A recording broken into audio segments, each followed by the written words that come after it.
All right, my fellow veterans, how you doing out there this evening? Hey, it's a stormy night here in Cleveland. Didn't know if we were going to have a show or not. Lost power, lost the internet, but everything's back on, so we're good to go. And hey, we got a fun show for you tonight. And so let's go ahead and let's get things started, shall we? If I can get this computer to work right, there we go. All right, here we go. Now we're going to start.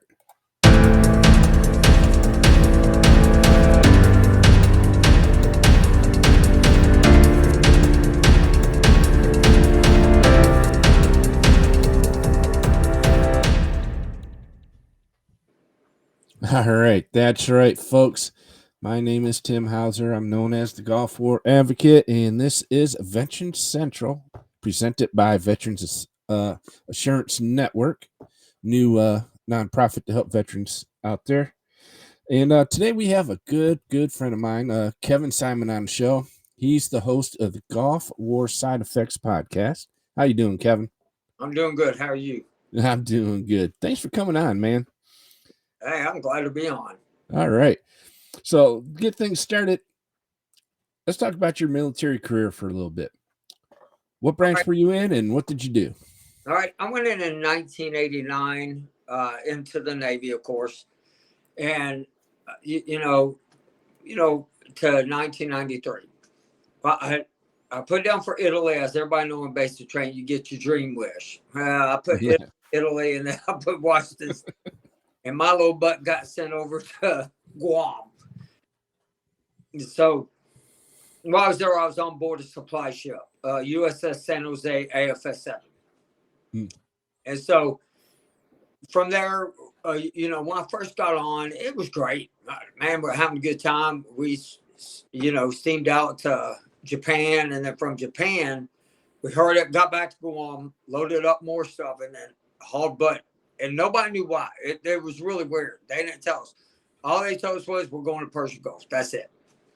Of course, they're not going to tell us. So we get out there and, we're, I think it was around September, and we started unrepping ships. And then, I was in Bahrain. I was in Jabal, Fajar. And I was in several ports where all the main cargo was. And so we would unrep ships. I was a bosun mate. And then we left the Persian Gulf and we went out to the volcano, and Mount Pinatubo exploded in the Philippines. And that was not fun. No. Not at all. I didn't enjoy that one little bit. But then we had to steam real quick back to Guam, tell the families we were going back to Southern Watch, and we were out there. And then when we came back, I got out. Yeah, I know that volcano wasn't fun because the Air Force brought a lot of those people to George Air Force Base where I was stationed at that time. And yeah, things got overcrowded there for a little while. And I can only imagine what it was on them ships, because you put a lot of people on ships to get them out of there for a bit, didn't you? No, we ended up taking all the cargo. Okay. Yeah, they would bring it in from Anderson, load it up on the ships, and we'd bring it out, load it to somebody else, go back in, load it up. It was back and forth. We were there for about, I'll probably say, a good 3 to 4 months. And now, was your ship in the Persian Gulf during the war? Or? The whole time. Yep. The whole time? Fantastic. We got there September of 1990 and left, I think, April, May, something like that, of 91, after it was over with. We got extended an extra 6 months, so we were there about a year. And so you were transporting supplies back and forth like you did in the Philippines? I was y'all's ammo. I was y'all's food. I was y'all's fuel. I was y'all's everything. All right. Now, since we happen to be on the subject of the Gulf War, the Pact Act's coming up on its 1-year anniversary here on August 10th. And when you invited me on your show, we talked about the PACT Act quite a bit. Now, we're asking people who have not filed their claims yet to file no later than August 9th of this year, because it'll be retroactive back to August 10th of 2022. Have you heard of any rumors why veterans are not filing their claims? Well, actually, you know, here's the hard part about vets out there. Number one, they're tired of the VA. Number two, yeah, and then they go to VA, they get such a hard time, and they get kicked in the system, out the system, in the system, out the system. But yes, and a lot of them are really getting pissed about the level of care and a level of on the other side, because as well as I do, there's two different VAs. There's Yes. There's the hospital side, medical side, and then there's the administration, where the PACT Act would affect every single body. And people are just getting tired of being denied, so they quit. And then some people are like, I'm not doing anything. I don't care. Yeah, I wish we could somehow convince them to get these claims in, because if you got one of those presumptive illnesses that's on that list, you're guaranteed to have your claim approved. The only thing that's not guaranteed is the percentage you're going to get, but you're going to get something. Right. But in order to do that, you got to file. Right. But here's another thing that the vets aren't figuring out. The vets are not figuring out when they go to file and they have the presumptives that they have. What about later on down the road when they get something like neuropathy, oxygen deficiency, heart problems, cancer problems? They're going to wish they did file for the PACT Act. Yes. Now the thing is you do not have to file your claims by the 9th. You can file after that. It's just that after August 9th, it's not going to be retroactive back to the date the bill was signed. Now, I've heard some crazy reasons here just yesterday. Matter of fact, people on Facebook messaged me these. One of them is that the PACT Act was signed into law in order to funnel money to Ukraine. Oh my gosh. I don't know who made that up. Don't know why they made that up. Because this bill's going to help our fellow veterans. Of course it will help. And with that being said, where you're talking about the help, it also is going to help your spouses. Exactly. Yes. And their kids. Yes. Because one day our kids will be put in a bill for what they've done to them. I truly believe that. And I believe there will be a CR code that's going to say, instead of chronic multi-illness, it's going to actually say go for illness. Mm-hmm. That's the problem, Tim, right now that all of us are having, is that when you walk into the VA and they start telling you that, oh, well, yeah, you have chronic multi-illness. I'm like, no, I don't. I got go for illness with neuropathy, my digestive system. I said, you want to keep going with this, doc? I was like, y'all need to start learning. But here's the biggest thing. People need to stop arguing with their doctors. Mm-hmm. And if you want to get mad at the VA administration. Right. The doctors don't control what they do. It's the administration that does. Exactly. And go ahead. Well, one thing I learned, because it took me 25 years to finally get a claim approved before I started advocating for the PACT Act. One of the things I learned through those 25 years was I had to make sure that when I was in the office with the doctor and they're typing in the notes on the computer, that what they were telling me is what they were putting in those notes. So I told the doctor, before you press enter, you better let me read what you wrote. And that's where I didn't have a problem. I never checked it, because what I ended up doing the first time fellow vets out there, when you go to your doctor, you make sure everything is in what's called the progress notes. Mm-hmm. If you look at that piece of paperwork and on your e-benefits and all that, you make sure a progress note under the blue button has everything they ever done. Yep. Sure does. Because if they didn't do it to me, so I went to my congressman, and my congressman called them up and said, I want to know what the hell is going on. I had every Yes. VA administration person from Houston all the way to Conroe call me going, come back, go back up there. We're going to do it now. And after that, I've never had a problem. Mm-hmm. I want to stress to these people, to our to our brothers and sisters out there, if you're not going to do it for yourself, if you're not going to file the claim because you have a beef with the VA or with the today's administration or last administration or whatever, or the future administration, if you have a beef with the government or a beef with the VA and you won't file that claim because of that, don't do it for yourself. Do it for your family. You're right. They don't deserve to go through more bullshit. And that's the thing, like when I talk on mine, is don't think about yourself, think about your wife. Because to me, this is what I tell everybody, and it's probably not the best thing to say, but I say it anyway. They signed our death warrant at an early age. I believe it. That's my belief. That's what I believe. But for you guys out there who are smoking dope all the time, drinking alcohol all the time, think about one thing: having a better life with a dietitian and all that stuff. Some of that pain will subside a little. I'm not going to say it cures it, but it does subside. Yep.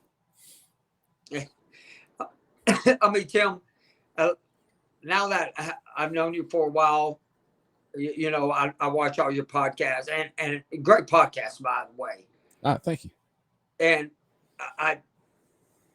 when I found out that you advocated, and I searched it, and I, looked up everything, I was amazed. I was like, man, this guy did a lot for us. And, but he doesn't want the gratitude. He wants you to do what's right, guys and girls. That's right. And I do want to touch on one really touchy subject, MST. Women who were abused aboard ships, off ships, don't matter what branch you are. What them guys did to y'all out there, file on it. That's right. You let them know. Don't put up with their bull crap anymore. That's right. And I'm working with quite a few of them right now that it was heartbreaking stories. I'm not going to tell them on air, but I will tell you this. If that was my daughter, oh, hell no. Right. Back in the military. See, I had 3 brothers that were in the Air Force prior to me going in. And my sister was thinking about joining the military. And all of us were like, oh, hell no. No. We know the way women were being treated. And so we were like, no, sis, the military is not for you. Well, I mean, even when these women were in, they had to prove themselves harder than what the men. That's right. And there's people in there that says women don't belong in the military. That person doesn't belong in the military. I truly believe. I had a couple of Bosa Mesa women that I knew could kick my ass. Oh, yeah. I didn't mess with them. But, I mean, my ex-wife was Air Force. And, I mean, she was great at her job. And there's nothing wrong with any female serving their country. But they need to be treated with better respect. Back then, we didn't. We did not treat any. No, we didn't. I did. Now, I'm going to say that. I'm going to say not. They didn't. I saw the way that they were treated. It's horrible. Mm-hmm. You know, they put 5 females on board a ship that has 470 or 450 something guys on there. What the hell were you thinking? Right. You know, I know I kind of I jumped in that, but I really want to express that. Mm-hmm. If you have ever been traumatized It doesn't matter if it's your CO. It doesn't matter if it's a grunt or in between. File on it. That's right. Let them know. The more you women out there, and there's some guys too, but the more that y'all file on that, the more we get it resolved. That's right. And then back to the PACT Act. Look, Right. if you don't want to do it for yourself, you do it for your family, because one, your wife is, if you file that claim and we know it's going to get approved, your wife will automatically I'm not going to say wife, spouse, because this is men and women that need to file their claims. Your spouse will get survivor benefits. Your children will get survivor benefits. They will also get your education benefits. They will be able to go to college for free. I love it. So if you don't want to file for yourself for one reason or another, do it for your family. You know, Tim, while I was in, I woke up one day and I remember it. It was right after Gulf War, 3 months. I came home, I went back, and one day I was laying in my rack and I woke up about 2 o'clock in the morning because it really felt warm. And I turned on my light and I had blood everywhere. Oh, man. Coming out my ears, my nose. I mean, any socket I had or hole, it was coming out. So they hauled ass, right, take me to the hospital. They shoved this freaking, looked like, I know it was only a 1/4 inch, but it looked like an inch hose up my nose, down my throat without putting me out. Couldn't find anything. I mean, they did every test under the sun. And I was poisoned. I knew right then I was poisoned.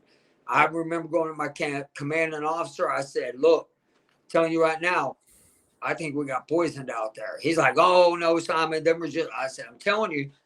But now my daughter has the exact same thing. And I was in the hospital. I'm like, they can run every test they want, honey. They are not going to find anything. My co-host, his daughter, same thing. People on my round table, same exact thing. Oh, man. But that's why it is important for you to be under the PACT Act, file for the burn pits, do it all. Yes. Don't leave one stone unturned. That's right. Now, since you brought up podcasts, and oh yeah, before we stop on the PACT Act real quick, these rumors about it channeling money to Democrats or to the Biden crime family or to Ukraine people, it's all just conspiracy theories. The VA has to file a report quarterly to the Senate before it can spend a penny. Every quarter it has to file a report. It details exactly what they're going to spend the money on, how they're going to spend it, and why they're going to spend it. It goes to the Senate. The Senate has to go over it. A committee goes over it. They vote on it. And if it comes back unanimous that, yes, this is good, then the VA can go ahead and spend their money. And then for those of you saying that this, the budget bill that they were trying to get passed and all this and that, saying that it wasn't going to take money out of the VA is a discretionary fund. The bill that McCarthy presented stated at least a 28% decrease to every discretionary fund the U.S. government had. At least a 28% decrease. So, yes, that was taking money away from veterans. Thank God they took that out of there. Because the PACT Act is going to build new hospitals, new clinics, hiring new doctors, hiring specialized doctors, which is what we need. Not these physician assistants or nurse practitioners. They're bringing in actual specialized doctors to treat these very rare illnesses that we have. Okay. Enough of the soapbox for the PACT Act here. But now we're going to talk about your show, Kevin. Oh, okay. Go ahead, brother. I want to throw something in there about the PACT Act too. Okay. When you guys go in and y'all make your files and they deny you, automatically appeal it. Yes. And then take it to a higher board. I want to throw that in there because a lot of guys don't realize 99.9% of the time it's deny and possibly half deny, half approve, and then all approve. It's just how it works. And the other thing is when you people decide that if it's the one day that you feel good walking to QTC, don't tell them you're doing good. Just tell them you're just having one of your days, and that's right. That's right. Yeah, because every time I go in, they say, "Hey, you look like you're doing good today." So right. yeah, maybe one day this year, I'm feeling decent. I don't Now, tell them I'm feeling good. I'm feeling decent today. right. That's it. That's It's it. 9 times out of 10, I'm not. Right. And now we'll talk about the That's right. I started. One of the reasons I started this podcast 2 years ago is because I got really upset. I went into the VA. They did it. It took them 15 years to say, "Hey, why don't we do endoscopy and a colonoscopy?" Mm-hmm. So I went in there and they did it, but right before they drug you up, I kind of had to laugh just a little bit. Is because I said, "Hey doc, can you do through the mouth first?" He's like, "Why?" I said, "Because I don't want to taste that crap when it comes out." He didn't find it funny, put drugs in, did it. But they found out my B12 spores were burned off. The lining on my stomach is burnt. Mm-hmm. And I said, "Well, how does that happen?" They said, "Chemicals. You either were injected with something, or you digested it, or you breathed it in." And I said, I said, "From where?" And they said, "Most likely from Desert Storm." So I said, "Well, put that in my file." They said, "No." That night I started podcasting. I was angry. I was so mad. And I brought in John. John is my co-host, and he's a really great guy because he always asks me a lot of questions. And I'm like, "Man, I don't know that freaking answer." And so I brought him on so he can answer that crap. Mm-hmm. And it's about spreading awareness. It's about veterans connecting with one another to share your story so we have a legacy later on in life to tell our kids. Man, that's an awesome reason to start one. And I'm glad you did, because you're getting some good information out there. And those roundtables gets other veterans that aren't involved start talking. Well, the younger generation better wake their butts up. That's all I can say. Because what they did to them people in Afghanistan, you're going to know about it in 30 years. Well, now. That's right. Mm-hmm. And that's the thing about it, Tim. They need to stop experimenting on our kids. Yes. Doesn't matter if it's wartime. And I mean, I understand, the way it was put to me. And they were like, "Well, Mr. Simon, it's better to have had it and get exposed than get exposed and then have to have it." I said, "But I was never freaking exposed to that anthrax." Mm-hmm. You didn't have anything for sarin gas, mustard gas, or anything like that. We don't know where it comes from. You got too many doctors out there, too many researchers out there saying one thing. But we do know it has affected our membranes and our cells. Yep. That's the only thing they can agree on. When I came back from the war, I got sent to Daharan instead of going to Brain with where my troops were sent, and I got sent a little bit later on after they went. And when I came back, my troops and their spouses were having babies. My friends and their spouses were having babies. All these babies were being born with birth defects. And I got to thinking, I was like, none of us feel good. Something happened to us while we were over there. Right. Because they were in a different part of the world than I was. True was maybe 200, 250 miles away. But they're sick too. So I made a self-conscious decision right there and then that I was not going to have any kids of my own. And I've held to that. Because what I was seeing happening to these babies that were being born was just mind-boggling. So I said, no, it's not going to happen. I can't bring children into the world that way. It's not fair to that kid to be, So I made a decision not to have kids, and I know some of my troops when they came back wish they didn't either. Yeah, I feel horrible what I put my kids through. I really do. 110%. I feel horrible. Mm-hmm. And uh, but look at it like this, Tim. Our kids, our children, can now change this. That's right. They change this so it Mm-hmm. never happens to anybody else. That's right.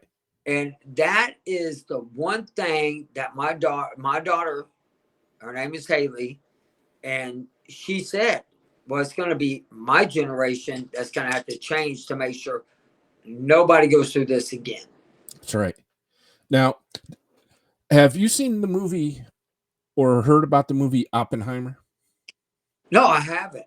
What's that about? It's about the guy who invented the atomic bomb.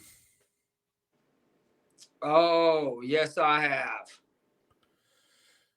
Now, for those of you who've heard of the movie and haven't seen it yet, this movie is about the individual who was hired by the U.S. government to beat the Russians and beat the Germans in building the first nuclear bomb. And as we all know, we were successful at it. But the thing is it goes through how the guilt trip that this guy goes through as he's doing this. And at the very end, the guilt trip that he had as they're trying to take away his citizenship and everything, because they said he was a communist. But the reason I'm bringing this movie up, because the contamination that we went through during Desert Storm is happening here in the States as well. Matter of fact, there's 140 U.S. military, former and present U.S. military installations that are on what's called the Superfund site, which means they are highly contaminated. Nobody should be living there. The reason I bring up this movie is because where they tested the bomb in Nevada has now become Area 51, Nuclear Testing and Training Range, and Tonopah Testing Range. There's 3 bases right there, all right where that bomb was tested. Yeah. I am helping a group out of Nevada, all Air Force airmen, all security guards. They're all sick or have died. They cannot get healthcare through the VA because the DOD says those bases never existed. That's But terrible. the civilians that worked out there are set for life through the Department of Energy, which runs those bases. So we're trying to get to DOD to say, hey, yeah, okay, those bases do exist. Yes, they are suffering from radiation poisoning. So yes, let's get them healthcare. They need it. So I'm also helping the former George Air Force Base, where my last base that I was stationed at, where everybody's sick. Even those who didn't go to Desert Storm are sick, including family members, because we found out that when they were trying to clean up after they tested the bomb, they scraped all that dirt off and all that fall off, put it in barrels, and they buried it at George Air Force Base. That's crazy. There's documentation showing that they did that in an unlined cave underneath the base, a quarter of a mile from the water supply to the base. Oh, but So them girls won't leak. yeah. Oh, they did. They did. They leaked back. So we were drinking radiated water while I was stationed there. And then I also got to bring up Red Hill in Hawaii. Do you know about Red Hill at all? No, I never heard about Red Hill. Okay. At Joint Base Pearl Harbor, Hickam, there's an underground fuel storage facility called Red Hill. It decided to leak 100,000. No, actually, I think it's more like 200, in between 200 and 300,000 gallons of jet fuel into the base's water supply. And it went unannounced for like a year and a half. Matter of fact, I guess they've had leaks at this facility. The facility is 80 years old. They've had leaks for 78, something like 78 years, the 80 years it's been in existence. Ugh. This last leak has affected 100,000 military personnel, their family members, and civilian personnel who live around the base. That's horrible. Yeah. The Navy says, well, we're going to set up a clinic for you all. We're bringing in specialized doctors. 2 nurse practitioners is what they got. Matter of fact, the admiral who was in charge of this at the time, I think his name is Paparo, something like that. He was nominated by the defense secretary to become the admiral of the Navy. President Biden just turned it down yesterday. But now he's been nominated for another really high up position. So they're trying to make sure that this man doesn't get promoted because he swept this under the rug. Now, there are people that are sick, and there are people who are dying, and there are people who have died because of this. But see, this is the point I'm getting at. And I'm glad you start your show because you're bringing up all the ill effects of our contamination. Is the DOD knows about all this, but isn't doing a damn thing about it. Man, that doesn't surprise me one bit. Right. Edwards Air Force Base. Still functioning, still sending people out there. Yeah. The Nevada testing range, still active, still sending people out there, knowing these people are going to get radiation poisoning. Eglin Air Force Base is another one. Highly contaminated. Still have people there. Are they cleaning this stuff? No. They're sweeping it under the rug. Shh. It'll save us money. And that's just what they do. Yep. That's just what they do. They just don't come out, and what they do is, right, we're going to send researchers over here, and let them argue it out. Yeah. Just like some of the other stuff that's going on in the news. And I'm hoping somebody chimes in on the chat here, especially on these next 3 issues I'm going to bring your way. I'm ready. First one is this young kid who decided to defect. I believe he defected to North Korea. He was supposed to get on an airplane, head back to the States, and he knew he was going to face punishment when he got back due to an assault to a South Korean national. I guess he beat the guy up pretty bad. He did 50 days in South Korean prison.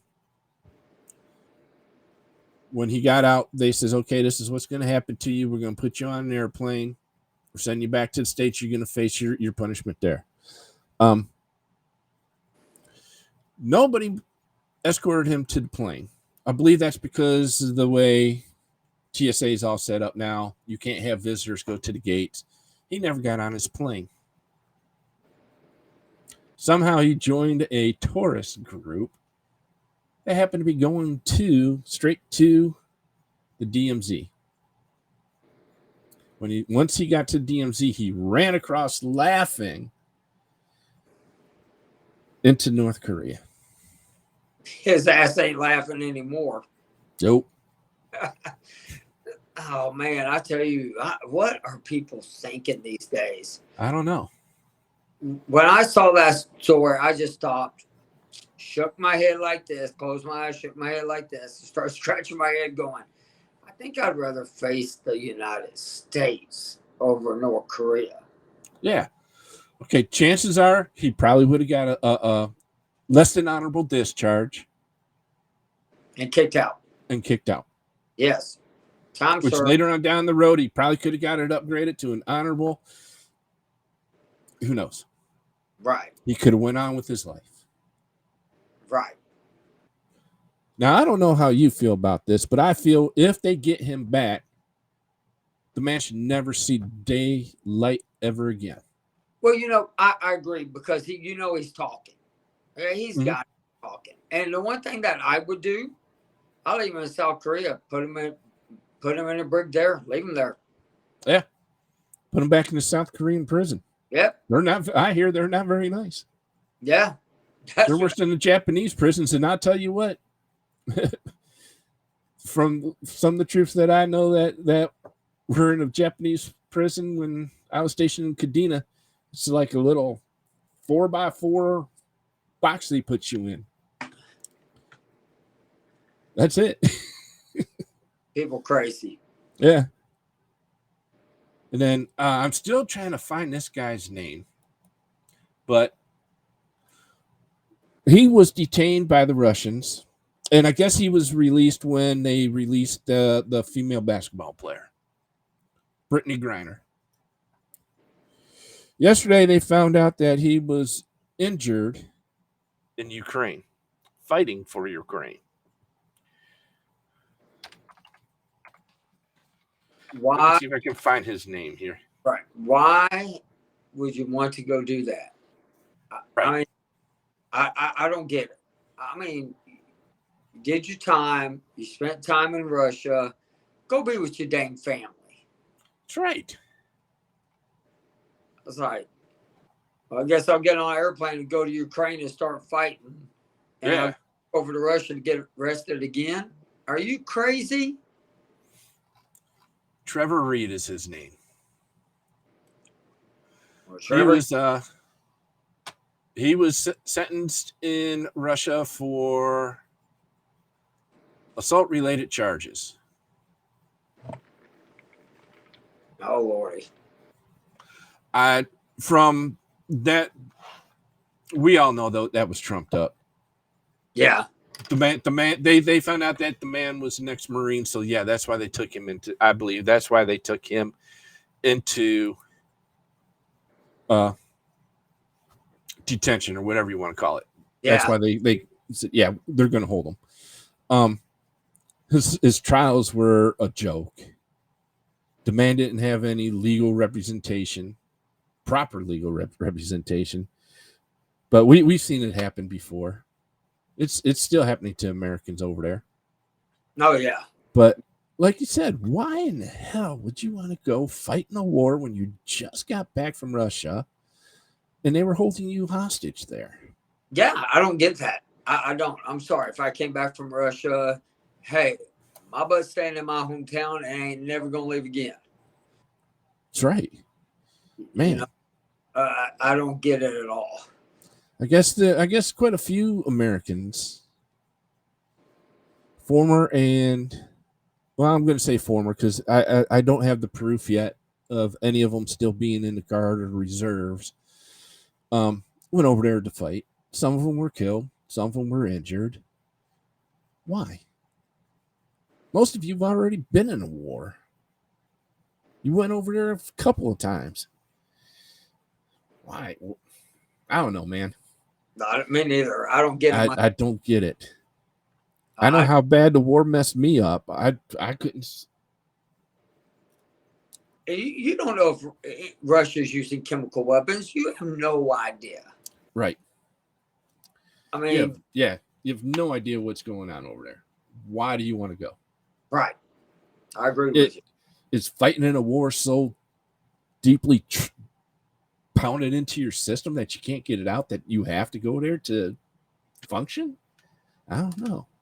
Me neither, because I know when I found out what was going on, I was like, what the hell do you what? Mm-hmm. Yeah. Which brings me to another thing I want to ask you about. Have you ever seen the movie Thank You for Your Service? No. It's on Netflix. I watched it here a couple weeks ago while my wife was all away at a convention for her job. It follows three Marines. Were they Marines? Yeah, I believe they were Marines. They just came back from Afghanistan. All of them got out of the service. And it follows them through their hardships and facing their demons. And it's one hell of a movie. And I think it represents the way veterans are treated once we get out. Oh yeah, I need to go watch that. I'm 100%. Yes, I recommend it to everybody. It's called Thank You for Your Service. These men tried to get help through the VA. The VA denied them. There's no mention about the pact, folks. Let me get this straight. There's no mention about the pact act or anything in there yet, because one, pact act's just only a year old. This movie, I believe, is 2 years old. Well, but I think if people watch this movie, they're going to see what we go through when we get out. And that's what I was going to say. That gives the prospect of every civilian who's never served in war to understand what exactly we went through. Yeah. Coming back home. Yes. I mean, we got a great hero's welcome. No complaints about that. But what was in our mind and our bodies going on, you will never. No. They'll never know. But one of them ends up shortly after they come back. His girlfriend, he put everything in his girlfriend's name. She robbed him blind. He ended up killing himself. Oh man. Another one's the wife's wanting a baby and everything else, but he's all messed up in the head and he doesn't want to have to deal with that yet. He wants to get help, and she's forcing that, hey, you gotta become a family man. You made it through the war. Now's the time. And the man wasn't ready yet. So he ends up doing, getting into drugs and alcohol and everything else. And then the main character, his wife's trying to help him and he's denying to help. He doesn't want to talk about what happened to him over there, which is what, 100% of us? Yeah, I agree. We don't want to talk about what happened. We don't want to talk at all. So he ends up contemplating killing himself. So he gets himself put into a program and he's supposed to get on a bus. He bumps into his buddy who's into the alcohol and the drugs and say, what's going on, man? The guy says, I need to go back to war. That's the only thing I'm comfortable with. He puts him on that bus instead and sends him to the therapy place that he was supposed to go to. And it's, folks, you got to see this movie. Yeah, I'm going to go watch that. Mm-hmm. And since we kind of brought that up too, did you hear the news about Bergdahl? Oh my gosh. Tell everybody about this. Today, a judge renounced his sentence. He's going to be a free man. Welcome to America, everybody. Welcome to your America. Yeah. The man deserted his post in Afghanistan, joined up with the Taliban. Men were killed looking for him. American soldiers were killed looking for him. He was found guilty of treason. He was found guilty of desertion. Was never going to leave Leavenworth until today. So judge says, yeah, we have to remove your sentence because the judge that presided over your trial failed to announce that he had applied for an immigration position. I don't get that at all. I don't get it either. I don't get it. Neither do I. Man, my brain is boiling over that. Yes. Man. That just does not make sense to me. I can't contemplate it. It's the man purposely walked off his post. People died because of him. Well, he joined, Unnecessarily died because of him. right, joins the enemy to go after Americans, gives them top secret information, and they bring them back. They give them a sentence, and now they revoked it. Yes. Welcome. That just blows my mind. Yes. Pisses me off is what it does. I can only imagine what those families, the men who died looking for him, are going through right now. Oh, I'm not even going to say what I want to, but I'd be pissed. I'm pissed. Yeah. I'd really be pissed. Yeah. I know I would be. I'm pissed now. Yeah. I'm with. Oh, man. I don't know. Things need to change. And one of the reasons why I asked you to come on the show is because I need your help. What do you need? To convince our brothers and sisters it's time for veterans to stand up for themselves.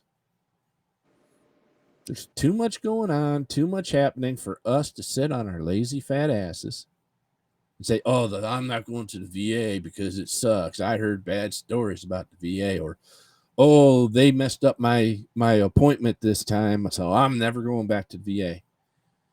Look, if we don't start helping each other out, the VA is never going to change. I agree. We have to stand up. We have to say, hey, look, I'm in the system. It's not working. These are the changes that need to be made, and we all need to stand together. So I'm asking you to help me to get our fellow veterans and their family members, because this affects them too, their spouses and their kids. We all need to join together and say, hey, enough is enough. I am working with several senators and several congressmen right now, not only on the issue from the guys from Nevada, because that has to be its own standalone bill. Because there's other people out there who are what's called data masked, where DOD is going to say they don't exist, so they too are not able to receive health care through the VA. But for like Edwards Air Force Base, Eglin Air Force Base, there's just too many bases to name. But it's time for us to stand up and say, hey, the DOD knew they poisoned us. The DOD swept it under the rug. It's time they fess up to it so we can get taken care of the way we deserve to be taken care of, the way we earn to be taken care of, the way you promised to take care of us. And that's all I wanted. That's all I wanted for them to do, is to admit it. Yep. But you see how many people it took to get the PACT Act passed. It took a lot of us, a lot of voices, a lot of different stories. Even though the stories were very similar, each one had its own flavor to it. And that's what we need now, too. I'm sick and tired of us being treated like secondhand news. Well, here's what gets me. Being forgotten about. All right, Tim, this is what gets me. Them guys that wear that American flag pin, they talk about their veterans. Mm-hmm. Them can kiss my ass. That's right. They're not because the ones. Most of them don't give two craps about us. That's right. People, here's what you can do, people. Let me put this on the bottom here. Let me go to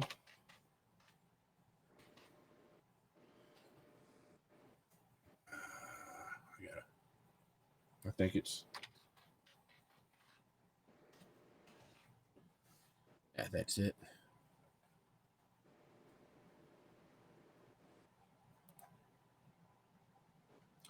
Congress.gov. All right. Let me make sure this is where I got it right.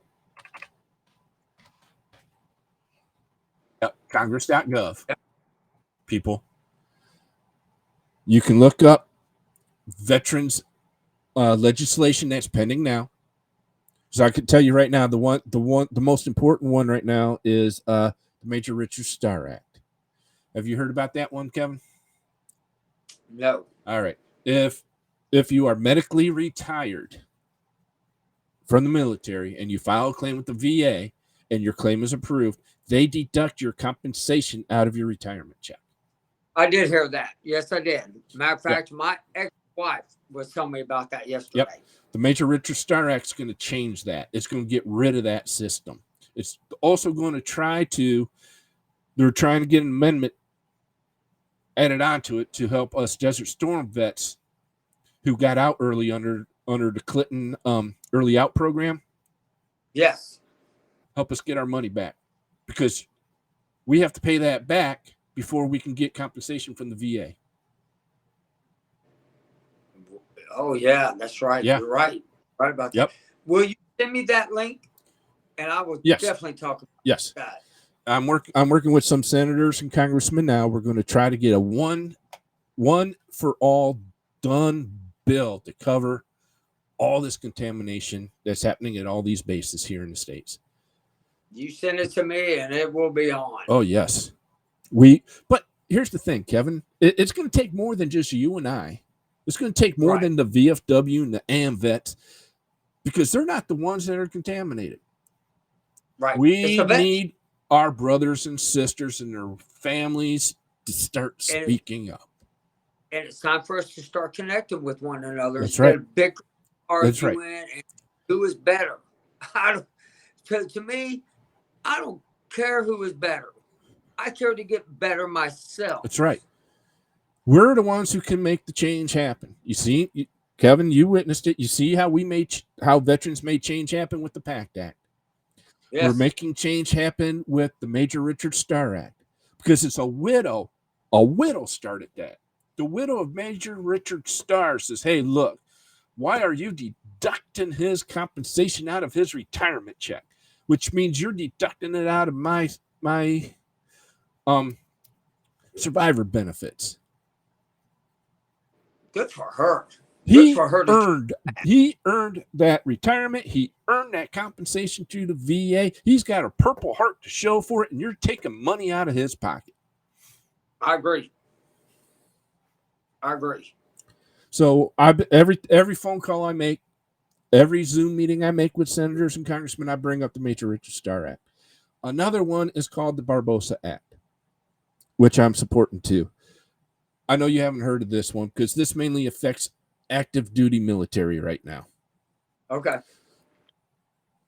Right now, the DOD states they will not give anybody on active duty a colonoscopy or any colon tests until the age of 45. Those coming back off of deployment are getting diagnosed with stage 4 colon cancer, which is ending their careers, ending their life, and destroying their families. When a simple test, when they came back, a simple colonoscopy could have saved all that. I agree. A simple colonoscopy, one, will save that military member's life. It'll save that family. And two, it'll save their career, which in turn will save the DOD money. Yeah. That's the thing I don't get. Mm-hmm. They want to spend all this money up, but they don't. Yeah. Just fix it. Oh, humans are replaceable. No, dude. No. That's all right, because one day they're going to answer for it. That's right. And that's why we need you all to stand up. If you want to know how to get involved, you can get in contact with Kevin at the Golf War Side Effects podcast, or you can get a hold of me. Here, I'll even put up my personal email right there. Kevin, I'll put Kevin's in the description when I post this on YouTube and Apple and all that here later on tonight. If you want to get involved, which we hope you do, because this is about your life. If you want to improve your quality of life, we need your help. We need your spouse's help. We need your children's help. We need your mom and dad's help, because I guarantee you, just like mine, My parents drove me Yep. all over this country, taking me from hospital to hospital to find out what was making me sick. Yep. 20 years of my dad's life was driving me all over this country. God bless his soul. And I'm sure other parents did that as well. Yeah, I agree with you. Yes. There's parents who are still having to take care of their 50-year-old children. Yeah. Back from war. That's right. And if it's not cancer or intestinal diseases or lung diseases that's getting you, it's the mental illness. Yeah. And that right there alone is going to zap the life out of your family if it's not taken care of. Right. No, I agree. So that's why I'm asking you to help me ask our fellow veterans and their families stand up, get in contact with us, help us push for legislation to make our lives better. And if you don't think this is true, go on and watch Kevin's podcast, Golf War Side Effects, especially when he has the roundtables or when he has veterans on telling their stories. You're going to see that they're going through the same thing that you all are, just from a different place, a different location. Maybe the years are a little bit different, but you're going to see that it's pretty close to your personal story. And when I say you, I'm talking all our brothers and sisters out there. Yep. And the children. So, and your podcast airs on Thursday night at 7 p.m. Central on Facebook Live. All right. 7 p.m. Central, people. Remember, mine's 7 p.m. Eastern. Eastern. Yeah, I'm keeping him up late. and also is Tim, you're an awesome guy. I think you're one hell of a man for everything you've done. You too, Kevin. I if I didn't believe in you, you wouldn't be sitting here on this show right now. And I believe what you do is helping a lot of people. And well, thank you. And together we're going to help even more. Oh yeah, we're going to kick ass and take names, brother. That's right.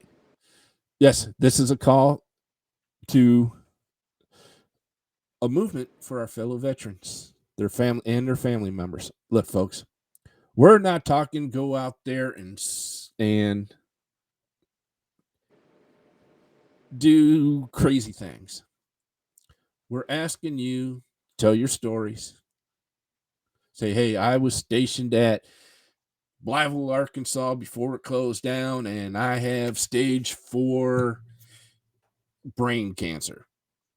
This is how it's affecting me, my spouse, and my kids, and my grandkids. This is what we're asking for. If you were in a Gulf War and you knew and you got that letter stating you were exposed to sarin gas, don't just sit on that letter. Come to us, tell your story. Help us help you. That was. I know you've heard me talk about Rosie Torres quite a bit. I admire that woman. She's the one who started the whole Pact Act movement, folks. Yes. When they asked me to join Burn Pits 360, and I got to talk to Rosie for the first time, which was on a Zoom call, and she said, "Tim, I need you to help me help you." I says, "Well, what do you need?" She says, all I need you to do is tell your story when we ask you to. That's it. Go to Washington, D.C. with us when you can and tell your story. That's it. That's all you got to do. And that's all I'm asking our brothers and sisters to do, Kevin. Is tell their stories. I know you will. You have. But people, we need your help. And what we need is your stories. If you got that letter from the DOD stating you got exposed to sarin gas. And you notice DOD hasn't helped you a bit since then, have they? But your neighbors don't know about it. Your neighbor's family don't know about it. Hell, the mayor of your city didn't know you got exposed to sarin gas, and he still doesn't. Until you tell your story. Amen. If you don't know how to tell your story or how to get your story out there, get a hold of Kevin or I. We'll help you. I can walk it through them so easy Oh because yeah. it's redneck. Matter of fact, I'm next week. I'm a guest speaker at a rally that Congresswoman Amelia Sykes is having in Canton, Ohio. That's how you get your story out. You come That's to it. events like that and say, hey, my name is so-and-so. I served in so-and-so military branch during this time, and I was exposed to such and such chemicals while I was stationed there. I need help. Trust me, she hears. That's awesome. Otherwise, I wouldn't be a guest speaker at her rally coming up. Her group got a hold of me and says, hey, how can we help you? I says, get me some speaking engagement so I can reach out to my fellow veterans. So that's what we're doing. I did it with Senator Sherrod Brown. Those roundtables were very surprising, brother. I could not believe all the veterans that were at those roundtables and never even heard of the PACT Act. So I put in requests to allow the VA to do public commercials on public TV stations around this country explaining what the PACT Act is and why they need to file their claims now. Unfortunately, they're not getting that approval from the Senate or the Congress. Surprise, surprise, right, brother? Oh, yeah, that don't surprise me a bit. Because if you notice, the only people that are getting that information from the VA are those that are in the VA system. And 9 times out of 10, I guarantee you, if you get an email from the VA, you're not opening up that email. Right, exactly. They're not. You get that letter from the VA and you know it's not an appointment letter, straight in the trash it goes. Do you get, when you go to the VA, do you maybe a week or two later get a survey in the mail? No, I never get surveys. I get them all the time. I fill them out, I send them back. So if you get those surveys, everybody, this is how you're going to make your difference. This is how you're going to start telling your story. Fill those surveys out. If you had crummy, piss poor, shitty, fucked up care on your last visit, put it on that survey, send it in. Your name's not on it when it goes back. Yep. Unless right. you put your name on it. And I'm going to guarantee you, if you put your name on it, nothing's going to happen to you. They're not going to come after you. They're going to try to make things better for you because this is the way they learned that their system's fucked up. Education. That's right. Education is the key. And that's what Kevin does on his podcast, people. The Gulf War Side Effects. He's educating Gulf War veterans. And I highly recommend you all. When you go and watch his episodes, click that subscribe button so you know when the next episode comes out. If you can't watch it live. If you watch it live, do you get like I got?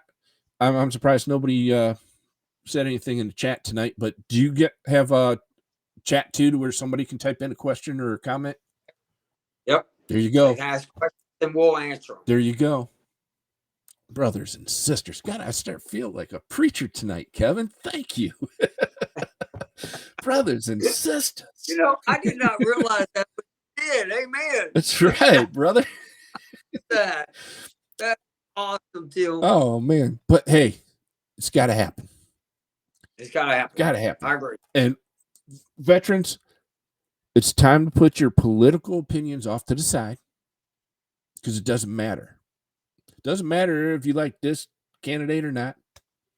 It doesn't matter if you believe this candidate or not. Because the only way change is going to happen is if you speak up for yourselves. And now, Kevin, I think you know what time it is and the portion of my show. I do this every episode.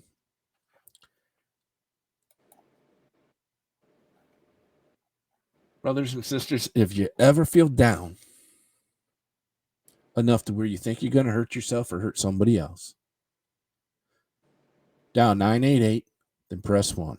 You are now guaranteed to get a licensed therapist on the line with you. None of this.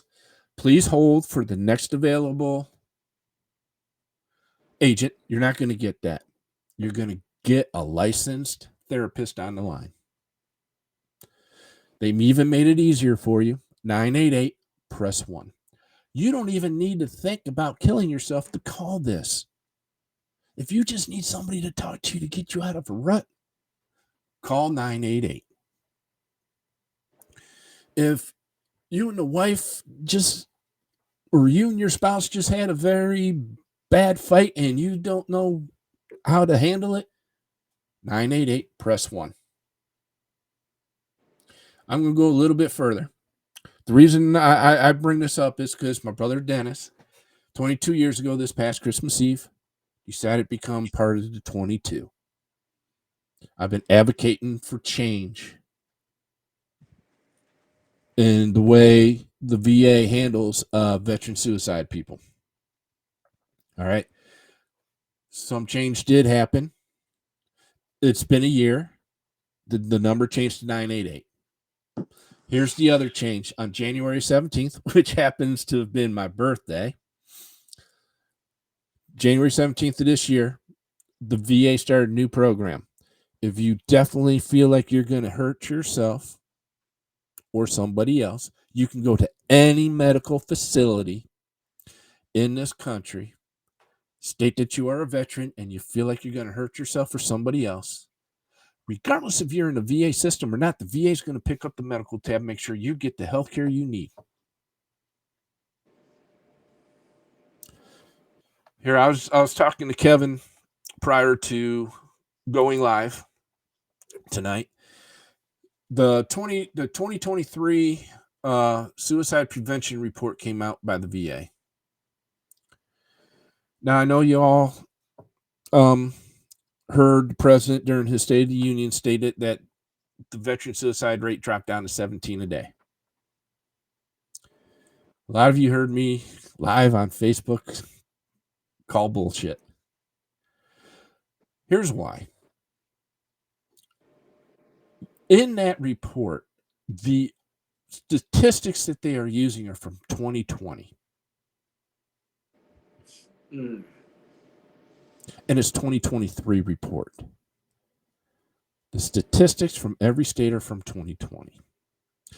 Now, there are, I believe, 12 states that have stopped reporting on veteran suicide. Ohio's one of them. I think Texas is one too, Kevin. So you might want to look into that with your state representatives down there. I will. So that means if they're not reporting it anymore, the numbers that the VA is giving us are total bullshit. And this is another thing where I'm asking all our brothers and sisters, look, we got to look out after each other too.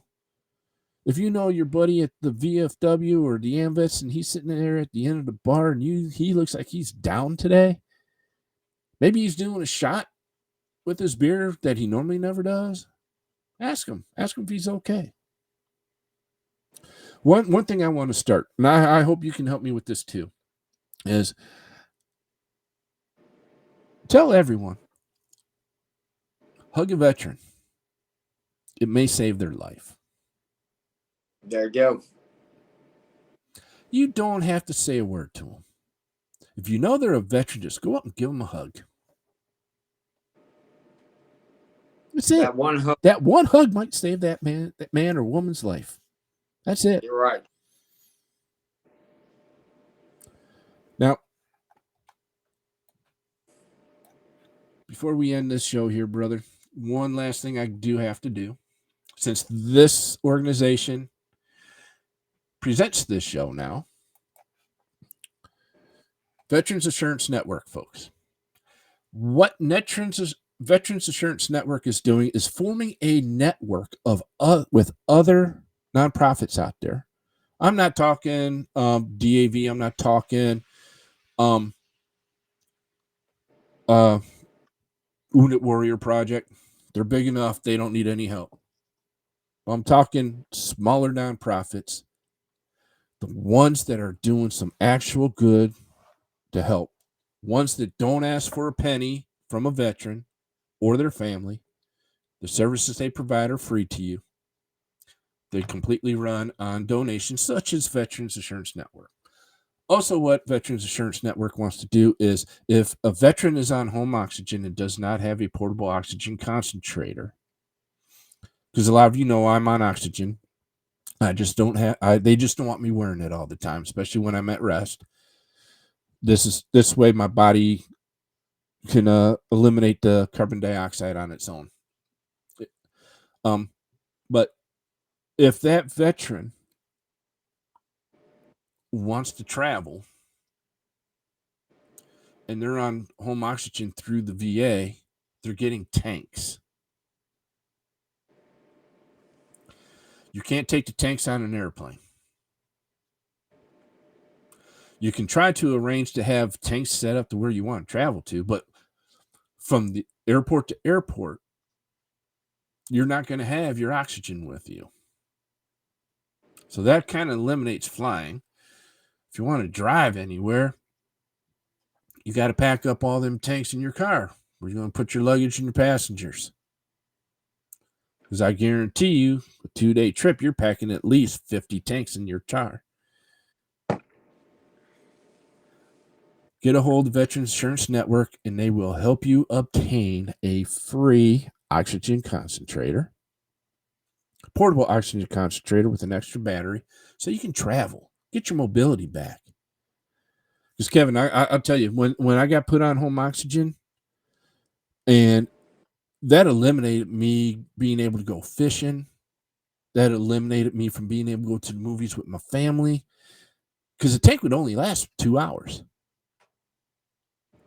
And I couldn't carry around extra tanks with me everywhere I went. If we were going out to dinner, we had to make it fast food. So I'd have plenty of time to eat my food and get back home before I'd have to switch tanks again. The depression hit bad. It hit real bad. So I can only imagine what our brothers and sisters are going through that are on home oxygen, and they can't go and do anything. But it's an honor having you on, sir. I know I talk a lot. Hey, no. That part I didn't know. I loved it. And it's an honor talking to you. And folks, like I said, you got to check out Kevin's show. It's one of the best podcasts out there, especially if you're a Desert Storm veteran. And hopefully, Kevin, we can get your roundtable on here soon. Oh, that'd be badass. Yeah, I think it would too. I need to find Veteran Star roundtable too, so other veterans can hear what other veterans are saying about. It's a great idea. You should do it. Yep. All right, folks. Now next week we have Michaela on from a nonprofit called Veterans in Pain. Oh, Kevin, this is a fantastic organization. They provide if the veteran is on pain management and it's not working for them, they find alternative pain management programs, be it hyperbaric chambers, be it stem cell infusions, blood transfusions, you name it. They find the doctors to do it pro bono for them. Fantastic. Yes. Well, I guess stem cell treatments here in the States is kind of illegal in most states, I guess. So they have flown veterans to other countries to get the stem cells treatment. You've mentioned these patches that you've been wearing. Yes. They got a program for that too. That's So if you're in pain management and it's not working for you, next week is definitely the episode to come on. The week after that, I have let me see, who do I have after that?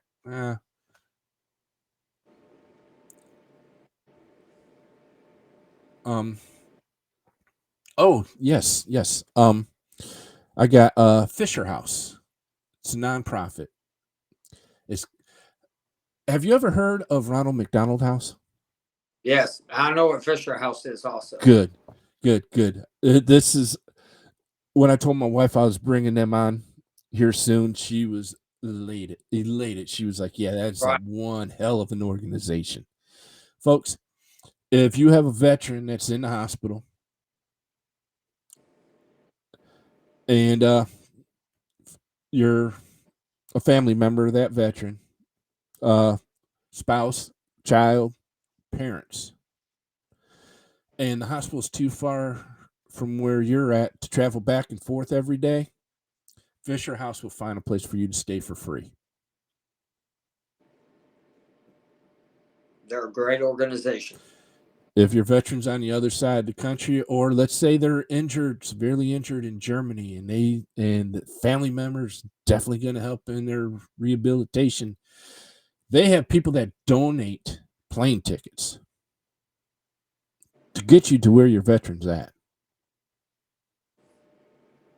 So another good show, another organization we want you to help support. Yeah, once again, Kevin, honored to have you on. Tell your sidekick there I said hello. I will. All right. And it's an honor to be on your show. Thank you so much, Tim. Oh, you're very welcome. And will you come back on again soon? Heck yeah. Wow, fantastic. All right, man. You just made my night with that answer. All right, people. We're going to be signing off. And if Kevin, if you can stay on just for 1 minute after the show goes off the air, and we'll see you all next week. Good night.